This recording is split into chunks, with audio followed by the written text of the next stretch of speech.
Hello darlings, this is not the usual vintage video, but I thought it might help people out there that are thinking about changing their hair color, especially during this pandemic. You kind of want to do something different and you can get a bit bored, so I decided to dye my hair a golden auburn color.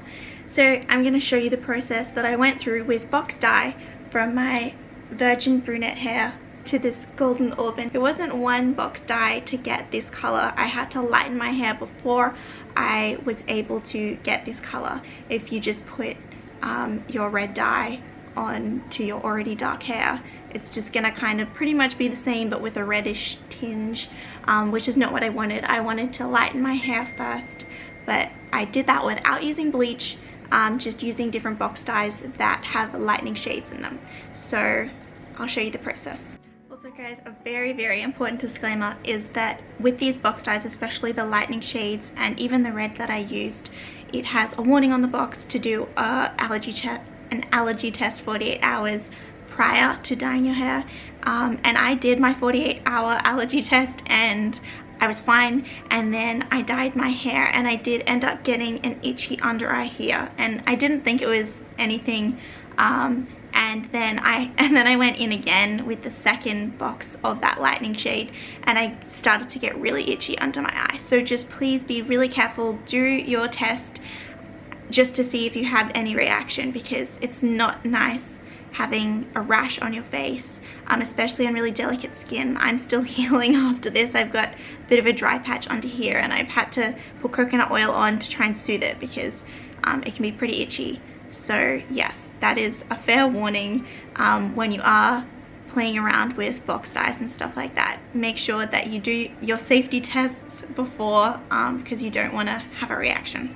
So you can pretty much tell straight away how much darker my hair was here at the very beginning with my virgin brown hair compared to the intro for this video. So this is my natural hair, haven't touched it ever.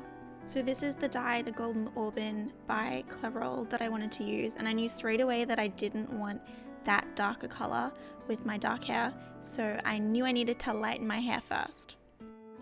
So I thought I had a plan by using this Revlon blonde dye, but the thing is, it doesn't bleach your hair. It doesn't actually lighten it. It's just, it's a dye. It's not an actual bleach. But anyway, I didn't know that at the time, so I just went ahead and dyed it. And so this is what it turned out like. Actually did lighten it surprisingly well, but that wasn't the lightest that I wanted it. I wanted it a few shades lighter than that. And another mistake I made was I didn't know what hot roots were, so I applied the dye straight onto my roots first before putting it on the lengths of my hair, which was a big no-no. Hot roots, if you don't know what they are, is just when your roots develop faster than the rest of your hair because of the heat from your scalp. But you know, hot roots didn't stop me, so I just found another dye that would actually lighten my hair more, and so this claims to lighten up to 4.5 shades. So this is my hair now after doing the first dose of this, of the lightening shade. So I was pretty happy with it. It did lighten my hair a lot, and I knew I needed a little bit more though for the red to really take hold onto my hair. And I did a lot more research before going ahead with this dye to try and make sure that I didn't create the same thing again with the hot roots. So I did the lengths of my hair before leaving my roots till last. I mean, they were still a little bit lighter just because of the first time that I dyed my hair, but you know, it is what it is.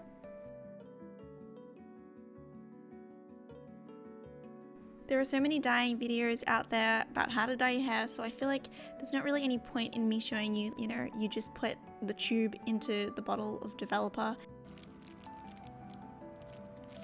But I would literally just put the dye on a paintbrush that you paint walls with and just put it on my hair and saturate it layer by layer. And oh my goodness, this stuff smells so bad. Oh, guys, I'm not overreacting. This was just toxic. This was just another level. The best way I can describe the smell is really strong urine in toilets that you go into. And I don't mean any toilet, like a public toilet that's just been sitting there uncleaned for like 20 years. That's the smell. Honestly, the things we do for beauty these days. This is what my hair looks like just after I had washed it, and it's already looking pretty red, and I haven't even used the red dye. I thought I would go in and try and match my brows with my hair, so this is just a tattoo brow gel by Maybelline, and it worked out really well. This is the light brown color. I think it's a lighter shade, and you look terrifying when you put the gel on, but you peel it off and it looks good after.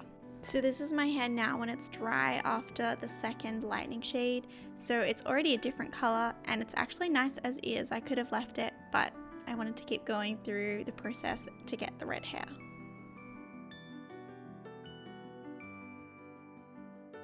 And then I was ready for the final stage, which is the red dye. And this is how it turned out. I have to say I love it. It turned out really, really well. Not too drastic and vibrant. It looks very natural. I know some people like really bright hair colors, but I was going for a very natural look. So it's a very auburn, natural auburn, golden auburn kind of look. I think it always helps to be able to see what it looks like in the sun, because different shades of hair show up differently in the shade and in the sun. So it turns out really nice out in the daylight.